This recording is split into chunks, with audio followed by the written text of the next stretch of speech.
あなたの時間の使い方、うまくいっていますか？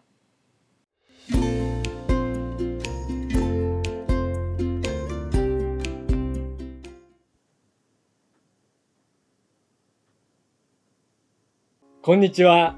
全世界1000万人以上が学んだ超越瞑想を教えている森正也です。ご視聴ありがとうございます。前回、忙しい人ほど瞑想するという動画を作りました。そうなんです。忙しい人ほど瞑想をして効率をアップしてるんですね。忙しい人は時間の使い方の見直しも行った方がいいと思っています。それで今回は時間の使い方について具体的な話をします。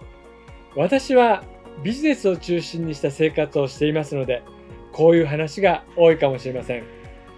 スピリチュアル系の方は、またそんな話っていうふうに思うかもしれませんが、きっと普段の生活の参考になると思います。時間の使い方、皆さんはどうされていますか？昔聞いたことがあるんですが、アラブの大富豪か誰かが時間がいつもなくてどうにかしてくれたらお金を出すみたいなことがあったそうです。それを解決した人は簡単なやり方を教えただけで700万円ぐらい報酬を得たそうです。その内容知りたくないですか？どうやったんでしょう？今日は無料で教えてあげましょう。でもお金を払いたい人は送金も受け付けています。きゅうりやキャベツなどの野菜も OK です。弁作れる人はいませんか？もらえるものは全部もらえますよ。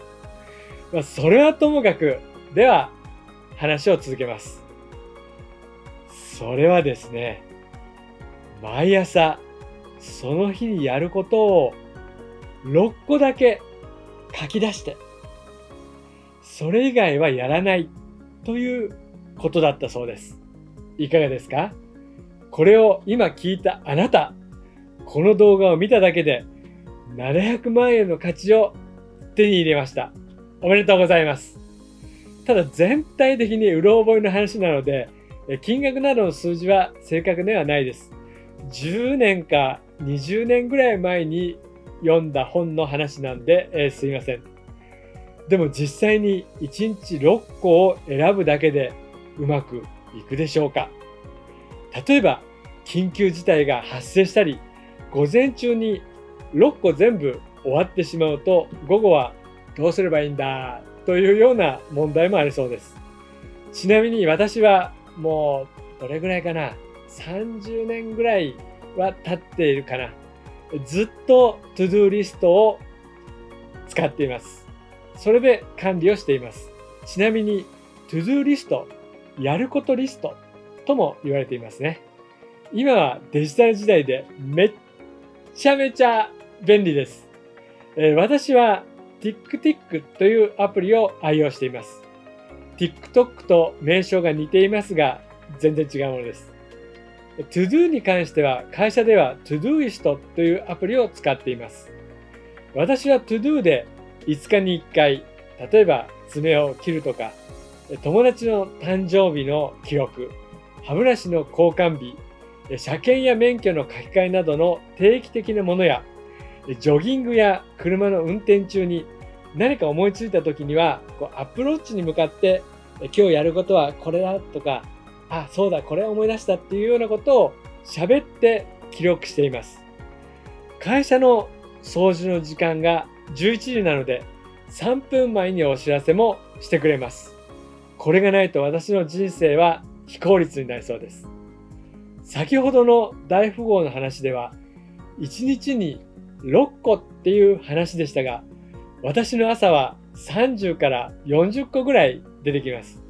例えば英語の単語を3つ覚えるとか、ウクレレを5分間弾くとか、そういうのも含まれていますし、すべての人に感謝するなんていうのを読んでチェックするというようなものも入っています。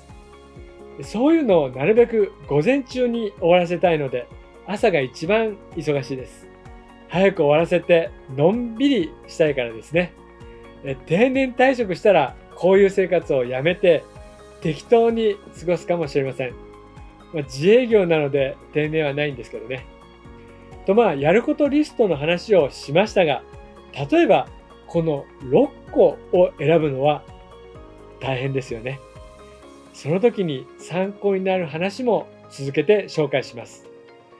さて、この図をご覧いただけますか？ネットでも見れる有名なものです。例えば、重要な要件があったとします。それがもし急ぎだったとしたら、最優先でやらなければいけません。この図の A のところですね。例えば、急に歯が痛くなって歯医者に行くときです。特に夜中に、痛い、もうすぐ治したいっていうような時ってもうパニックですよね。簡単に先ほどの図に当てはめてみますと、例えば歯が痛くてもすぐに行かなくても大丈夫という場合は B のところです。歯がそんなに痛くないけど気になるから早めに医者に行きたいという時は C。行かなくてもいいかなぐらいだと D ですね。このように何か事案が発生した時に決断するのはあなたです。あなたが重要かどうか、急ぐかどうかを決めて分類します。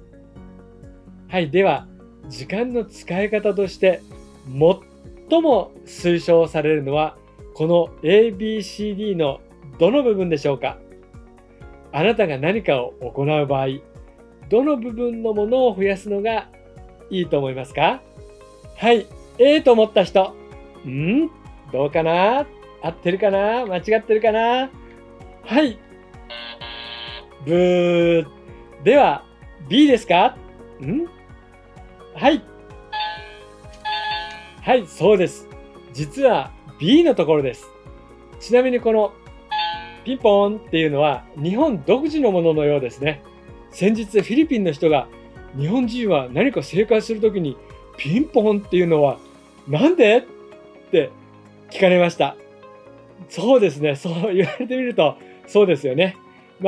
関係ないので話を戻しますが、この重要だけど急ぎではないという B の部分の仕事を中心にすると良いと言われています。例えば夏休みの宿題は必ず終わらせなければいけないのですが、7月中は急ぎではありません。それなので、そういう急ぎではないようなものを7月中に終わらせるというようなイメージです。結果的に重要なものを早く終わらせることができます。また、余裕を持って取り組むことができるので、良いものができますし、気持ちにも余裕ができます。ここを意識するように仕事をするといいといろいろな本に書いてあります。動画もあるかもしれません。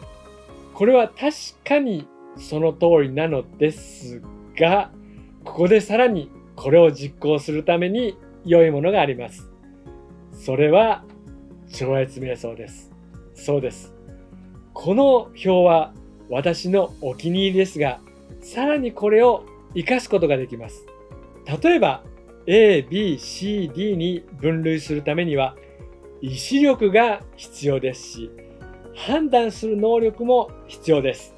その時に頭の中が不安とかストレスでいっぱいになっていると、どれもこれも急ぎに思ってしまいつつも全部を後回しにしてしまうということもあるかもしれません。まずは落ち着いて、この分類を的確に行うことが成功の秘訣です。重要な案件が残っているのに、ついついテレビゲームをやってしまったり、YouTube を見てしまっている場合には、果たして今やっているこれは重要だろうかと、この表に当てはめて考えるといいと思います。友達から急に飲み会に誘われた時にも、その会が自分にとって重要かどうかを判断することで、時間の使い方で後悔することがなくなります。超越瞑想はこの判断力や行動力の面でサポートします。では、マハリシ先生の言葉で最後を締めくくりましょう。超越瞑想の207ページです。時間は生命において一つの大切な要素です。この世界で偉大な事業を成し遂げた人たちは、皆時間を大切にした人たちでした。この人生における時間は限られています。しかも大きな進化を達成して成就を獲得しなくてはなりません。したがって時間という要素は何よりも大切にすべき要素です。はい、今日の動画は以上です。もし超越瞑想に興味を持たれた方は、ぜひお近くの瞑想センターで行われている無料の説明会にご参加いただければと思います。またすでに超越瞑想を学ばれている方は、瞑想のチェッキングを受けるのもいいと思います。